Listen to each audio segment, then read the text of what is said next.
Good morning, everyone. Thank you so much for joining this morning's seminar.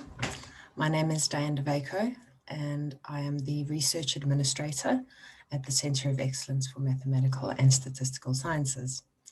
And today I will be talking a little bit about giving online presentations and the considerations that we need to make when preparing as well as when presenting. So to give you an idea of today's outline, we'll start by looking at various platforms that we can use in order to give presentations. We'll have a discussion about security considerations, as well as the kinds of presentations that we're talking about. And then finally, I'd like to make a note about the preparation for these presentations. Just to make it clear to everyone, I know that we're currently using online platforms for lots of different reasons, within academic contexts in particular, one of them to be lecturing. I'm going to focus, I'm not going to focus too much on lecturing today. I'm going to be looking rather at presentations such as webinars and seminars that we're giving. These could also be proposal presentations and things like that. Okay. So to move on, I just want to open a discussion. Obviously, if you're watching this as a recording, it won't be a face-to-face discussion, but perhaps we can think about things, look at these as things to think about when kind of getting our minds going, considering online presentations. I think one thing to think about is, have you ever given an online presentation and how did it go? And this could be in any capacity or format. It could have been a really short presentation, as long as you're kind of thinking about how it went. And then I think a very important thing to think about, and hopefully we can address some of these today, are what concerns you might have about giving presentations, particularly online. And I'm sure one of the concerns that comes up quite often is the kind of lack of having an audience sitting in front of you. You're kind of looking at video screens instead. So a lot of people kind of consider the lack of interaction a concern, by giving online presentations as opposed to face-to-face presentations. Okay. So to move on to our first point today, I'd like to discuss some of the options that you have for webinars and presentations. These are also used for meetings within the academic and corporate contexts and environments. These platforms each have their own benefits and drawbacks, and honestly the best way, really there's two ways to kind of select the best platform for yourself. The one is to really ask yourself what you need in terms of capabilities, and we'll discuss those a little bit in a second. The other option is takes a bit longer, but it's also to try and use all of these platforms to see what suits you best. That's certainly the case with me. I've used several of these platforms, and I definitely know what I like using for which capabilities. You might find yourself using, perhaps 2 or 3 of these platforms, depending on your needs. In terms of drawbacks, Microsoft Teams, for example, not a drawback in itself, but a consideration is that Microsoft Teams, often you need an institutional license to use it. So if I wanted to have a meeting within my institution with members of staff, it would be a go-to choice. Whereas if someone had a Gmail account, for example, that they were joining with, it wouldn't be my first choice. Skype, one of the drawbacks I found with Skype is that it has quite limited sharing capabilities, in the sense that on Zoom you can select a particular window to share, whereas Skype shares your whole screen as it is. So yeah, I haven't personally used Google Meet or BlueJeans that much, But again, it is really a case of just seeing what suits your needs. All of these are free. You need to sign up for them. And then they come with pricing plans so that you can choose, if you're happy to pay for a plan, you can choose the various options.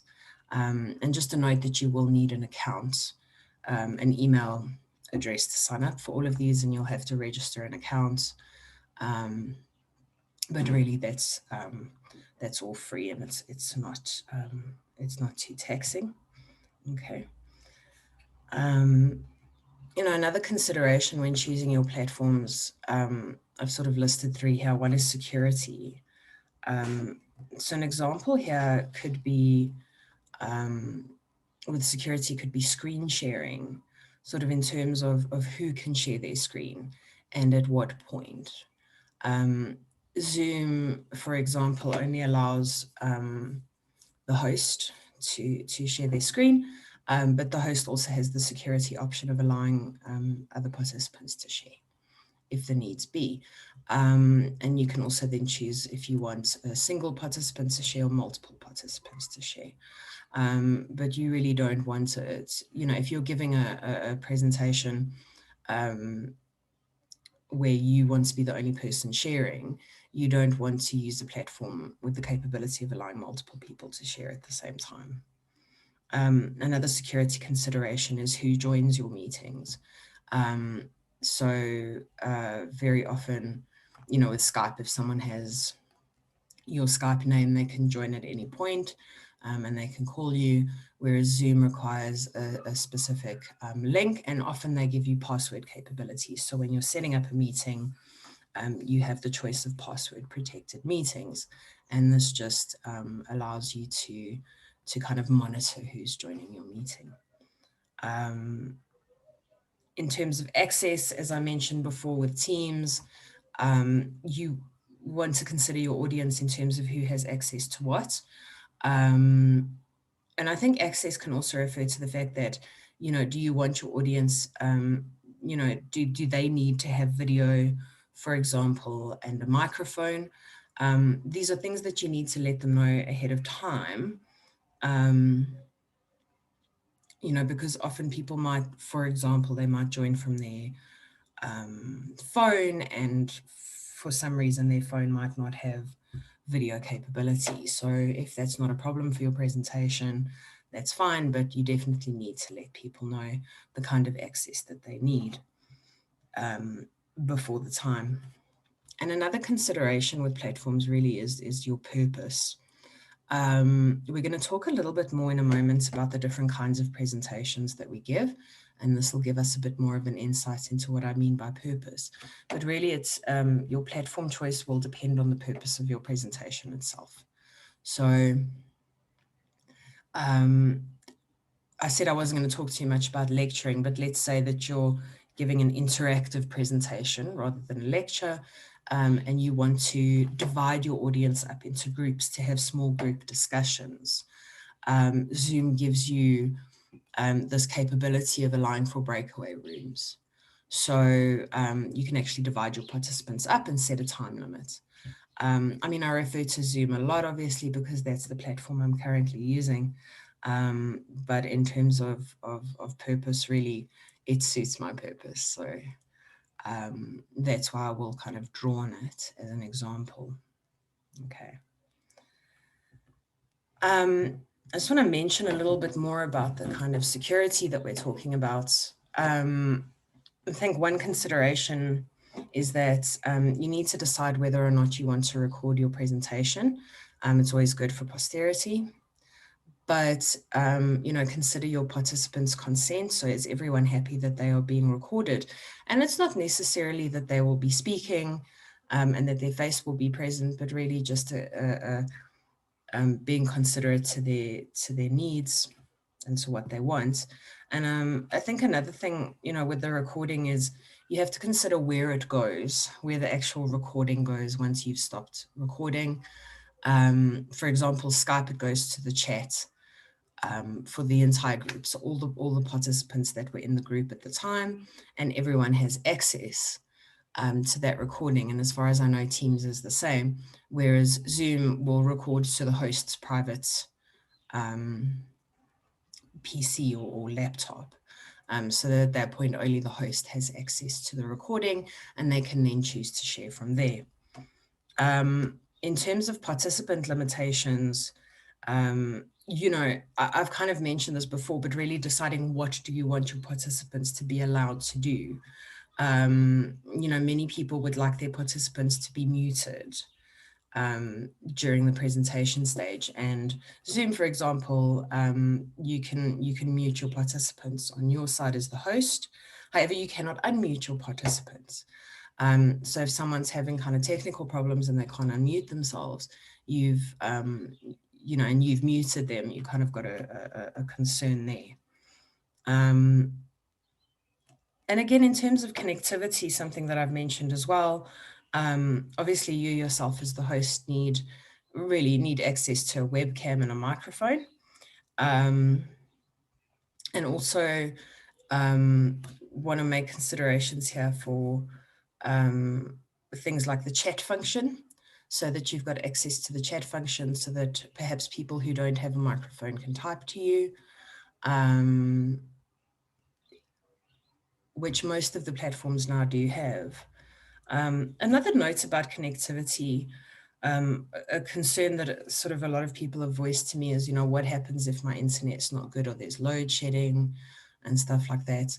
I think if it's a presentation that you've known was going to happen for a while, really ideally you want to make provision for these kinds of things. So you're going to kind of access data in some way as a backup. One thing that I always suggest to students who are currently enrolled at universities is to actually use the on-campus computers, because often universities will have a backup generator for when there's load shedding. But really, I think I can't answer the question of connectivity and when load shedding will hit, but I can certainly say something for preparation, which I'll get to in a second, is really kind of, if you've planned to do this, to know ahead of time what your backup plan is in terms of connectivity. Okay, so now I'd like to move on to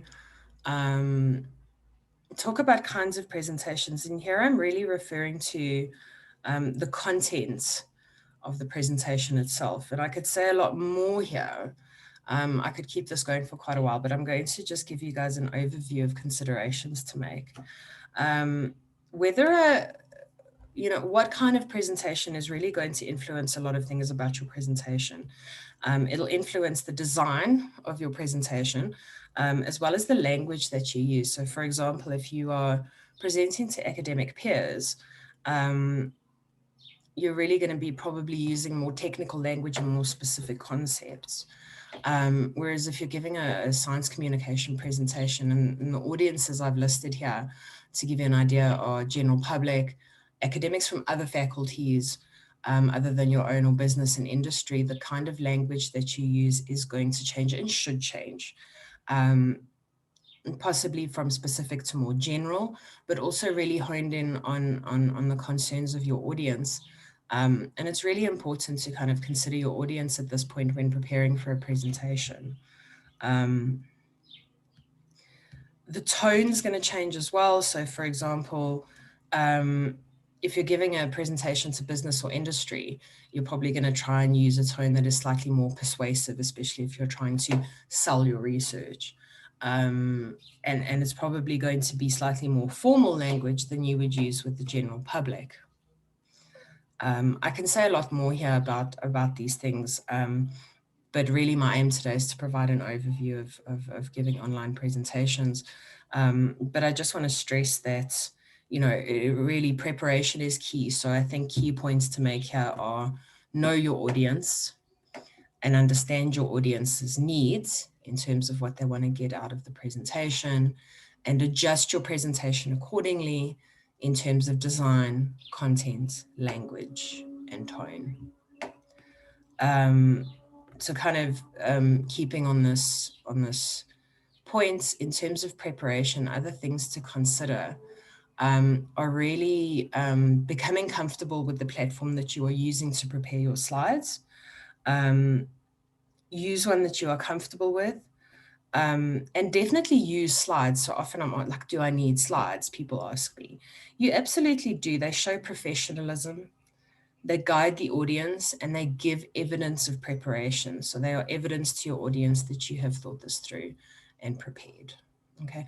And they're really good for you as well, because I find a lot of the time by actually developing slides, I'm thinking through things a lot more and kind of consolidating things in my head a lot more. Okay. In terms of less is more, what I mean here is keep to the outlines. In terms of text, you want your audience to be listening to you / watching you and not reading huge amounts of text on the slide. Okay. Also consider things like using links, videos, and audio clips. Once you've inserted these into your presentation slides, please test them beforehand to make sure that they all work. Okay. Understanding your audience, I have discussed a little bit already, in that this really will affect the language and design of your slides. Okay. Editing and peer checking, I find not only to be one of the most important steps in the process, but also the one that people tend to skip for various reasons. They don't want to bother their peers or they don't have time. But really, you want a friend or a colleague to look over your slides to check that your content is not only appropriate, but also complete. In terms of giving online presentations, something that I always do 100% of the time and that I encourage other people to do is to run a test run. So actually set up a meeting ahead of time with 1 or 2 colleagues or peers, and actually give a test run where you share your slides, you're happy with the capabilities that they allow, and it just really puts your mind at ease. Like, is your microphone working? Is your video working? Is the recording working? All these kinds of things. And another thing that I will say here, in terms of editing is, please make sure you go through your slides again. So one thing that I always do that really helps me, if you've noticed, I've been looking down occasionally, and it's because I'm looking at the notes for my slides. We can leave a lot up to memory, but really making notes is going to help guide you through your slides. My hope today really is that this presentation has been an exemplar of what I've been talking about. The very fact that there's a little bit of text on my screen to guide me, but that my notes kind of fill in all the gaps. Okay. So that's all I want to say about presentation today. Just one last thing something that I want to end off with is, this kind of discussion of